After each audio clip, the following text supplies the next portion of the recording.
स्वागत है आपका। मुझे विश्वास था मित्र। आपको अपनी कथा पर विश्वास था, इसलिए तो मुझे आना पड़ा। परंतु मुझे आप पर विश्वास है मित्र। इसका अर्थ है कि दोनों परस्पर विश्वास के भागी हैं।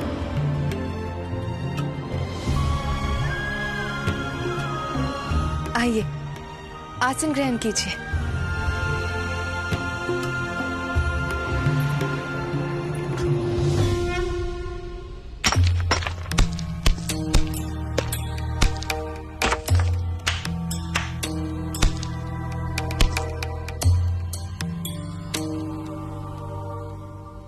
परसम मित्र, अब चमत्कार जानती हो क्या? क्यों? मोर का तात्पर्य है आपने शीतल पत्थर से अग्नि प्रकट कर ली। प्रकृति में विद्यमान प्रत्येक जीव, पदार्थ, प्राणी सभी के भीतर एक ज्वार दबा होता है जो घर्षण से बाहर आ जाता है। वही अग्नि इन शीतल पत्थरों के भीतर भी थी। इसका अर्थ है कि आपके और हमारे भीतर भी अग्नि छिपी हुई है। हाँ, शक्तियों की अग्नि एवं ज्वाला हम सबके भीतर होती है। यदि कोई मार्ग दिखाने वाला मिल जाए, उनसे हमारा परिचय करवाने वाला मिल जाए, तो वही शक्तियां अग्नि बनकर जागृत हो जाती है, अन्यथा सुप्त हो जाती हैं। जैसे आपको आपकी शक्तियों के विषय में बताया गया, तो आपने विष पान कर ब्रह्मांड को बचाने का असंभव कार्य किया, है ना? मेरी माँ ने मुझे मेरी शक्तियों से परिचय करवाया, तभी मैं जान पाया कि मेरे भीतर भी इतनी बड़ी शक्ति छिपी हुई है। तभी तो मैं आगे की कथा सुनने आया हूँ। सुनाइए ना। कहाँ तक सुना था आपने? स्मरण है? उस दानव से शिव ने सती की रक्षा की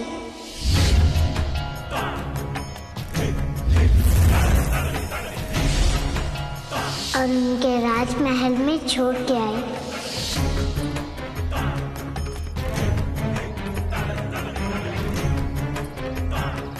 रुक जाइए शिव, आप मुझे कैलाश नहीं, मेरे पिता के पास ले जा रहे हैं। सती बहुत क्रोधित थी। मैं बताती हूँ आपको सती कौन है।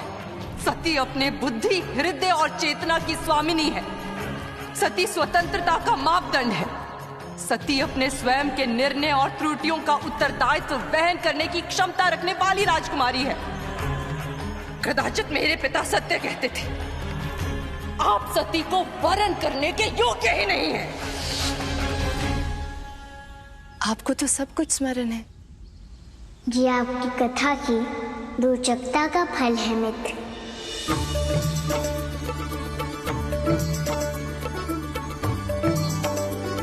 तो अब आगे की कथा।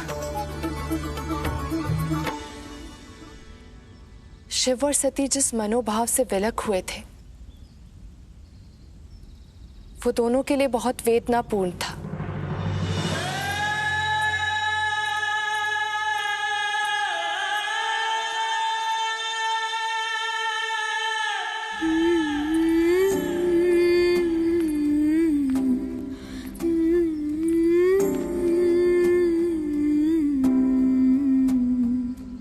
सती अपने अस्तित्व का सम्मान शिव से चाहती थी,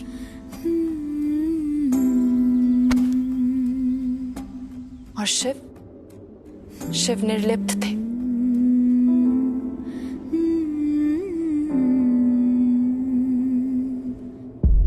आपको मेरे हृदय में कोई स्थान नहीं है शिव, कोई स्थान नहीं है, कोई स्थान नहीं है। शिव कैलाशो के वासी, धाली धारो के राजा, शंकर संकट हरना, शंकर संकट सती इस बात से बहुत क्रोधित, बहुत दुखी थी। धाली धारों के राजा शंकर संकट हरना। और शिव भविष्य में होने वाली अनहोनी से सती को बचाना चाहते थे।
सती, आप राजकुमारी हैं और आपका स्थान प्रजापति के राजमहल में है। मेरा प्रेम तुम्हारी वेदना बढ़ाएगा, कष्ट देगा। परंतु शिव शक्ति के इस मिलन को पूर्णतः निष्क्रिय कर पाना स्वयं महादेव के लिए भी संभव नहीं था।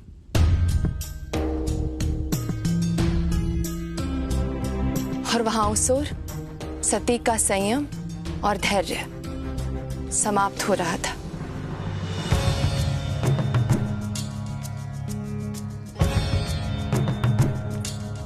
सती, पूरे महल में ये चर्चा है कि शिव तुम्हारा हाथ पकड़कर तुम्हें खींचते हुए महल में लेकर आए। अब तो तुम्हारा भ्रम टूट चुका है ना सती? हाँ दीदी, वो भ्रम ही था जो अंततः टूट गया। तो ये तो शुभ समाचार है। मैं अभी पिताश्री को बताकर आती हूँ। रुक जाइए दीदी,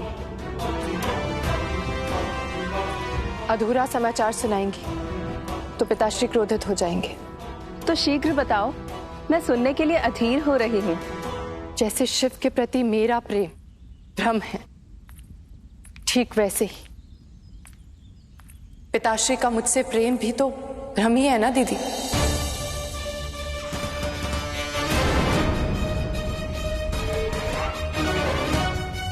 क्या कहा तुमने? तुम चेतना में तो हो? हाँ दीदी, शिव से मात्र आकर्षित होने से पिताश्री मुझसे क्रोधित हो गए। तो क्या ये उनका सच्चा प्रेम है? एक ओर मेरे पिताश्री हैं, प्रजापति दक्ष, जो शिव से प्रतिशोध लेना चाहते हैं, और वहीं दूसरी ओर शिव है, जिन्हें किसी से कुछ नहीं चाहिए। प्रेम तो मुझे यहाँ दोनों ओर नहीं दिखता दीदी, क्योंकि प्रेम तो हृदय का वो पवित्र भाव है जहां आपका सब कुछ मिट जाता है।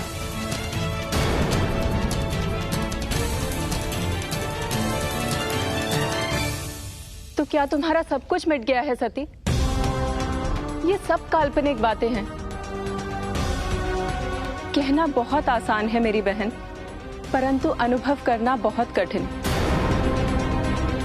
हम मनुष्यों के साथ एक ही संकट है कि हम अनुभव करने से पहले ही दूसरों के बारे में अपनी राय स्थापित कर लेते हैं।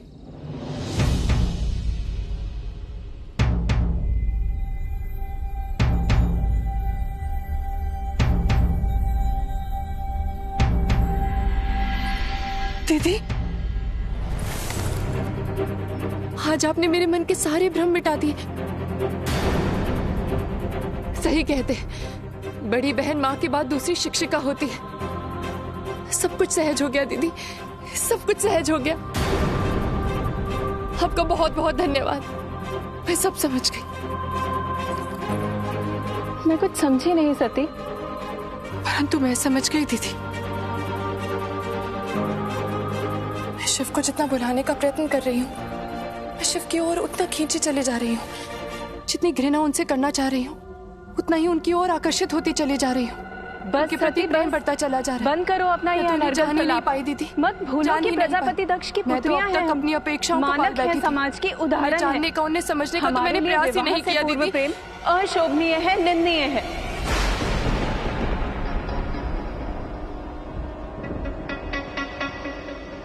यदि विवाह से पूर्व प्रेम हो जाए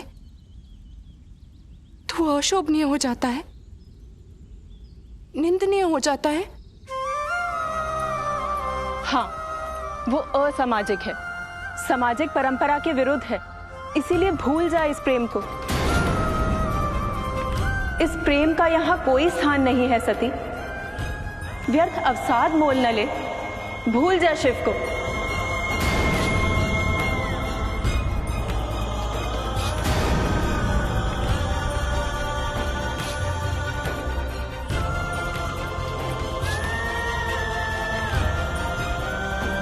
क्षमा कर दीजिए शिव, कितनी अबोध हूं मैंने कभी प्रयास नहीं किया आपके मुख पर उस विरक्ति के सही अर्थ को समझने का। मैंने सदैव अपने विचारों को, अपनी भावनाओं को, अपनी इच्छाओं को आगे रखा। कभी प्रयत्न नहीं किया कि आपके मुख पर फैली उस पीड़ा के अर्थ को समझूं। क्षमा कर दीजिए शिव, क्षमा कर दीजिए सती को, क्षमा कर दीजिए।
कैसा संगीत है, कितनी सुखद अनुभूति है इसकी।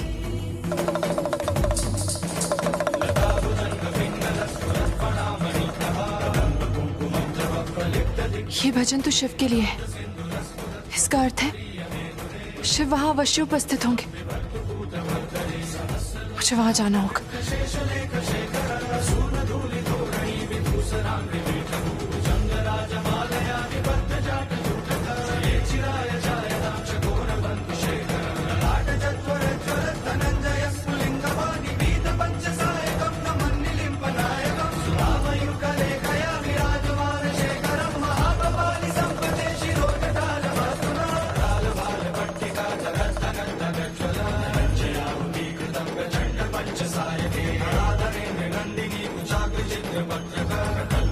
Shake it.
शिव, ऐसी सुंदर मुस्कान के लिए तो कई जन्म का दुख भी सह लेती सती।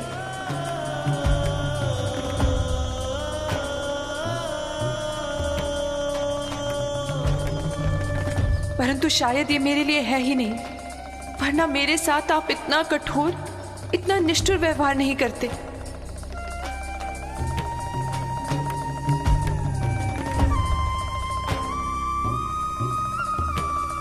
मात्र मेरा ही तिरस्कार और संसार की हर वस्तु आपको स्वीकार है।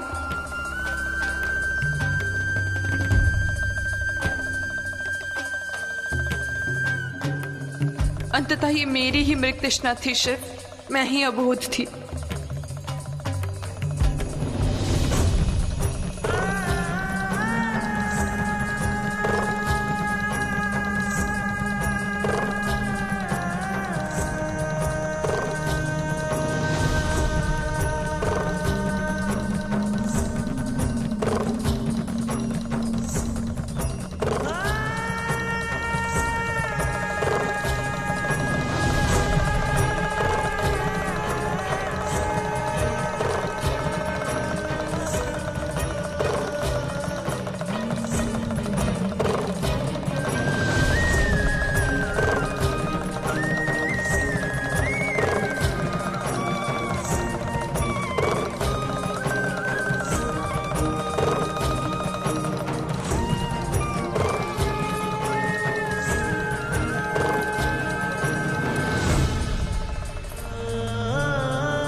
सती अपने वास्तविक स्वरूप को जानने के पश्चात भी उसके मर्म को जान नहीं पाई थी।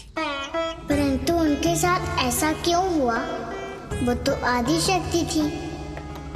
क्योंकि देखने और जानने में अंतर होता है। देखने के लिए बाहरी दृष्टि पर्याप्त होती है, परंतु जानने के लिए विषय वस्तु के तल में उतरना पड़ता है, उससे अपना सामीप्य बढ़ाना पड़ता है, अंतर मन की दृष्टि को प्रखर करना पड़ता है। और जब तक अंतर मन की दृष्टि प्रखर और व्यापक नहीं होती, तब तक क्यों, कैसे, इन प्रश्नों का उत्तर प्राप्त नहीं होता। समझ गया मित्र, समझ गया आपकी बातों का भावार्थ। जैसे मेरा उदाहरण, ये सबने देखा कि मैं विष को पी सकता हूँ, परंतु क्यों पी सकता हूँ, किस शक्ति के कारण पी सकता हूँ, उस शक्ति को मैं नहीं जानता। सत्य कहा ना।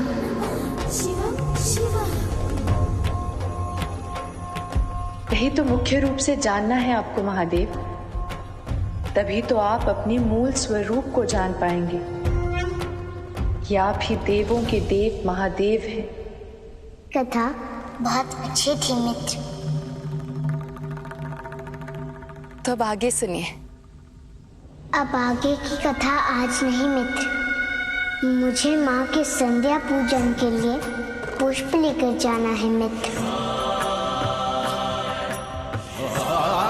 कथा सुनने लगूंगा तो उनकी पूजा नहीं हो पाएगी।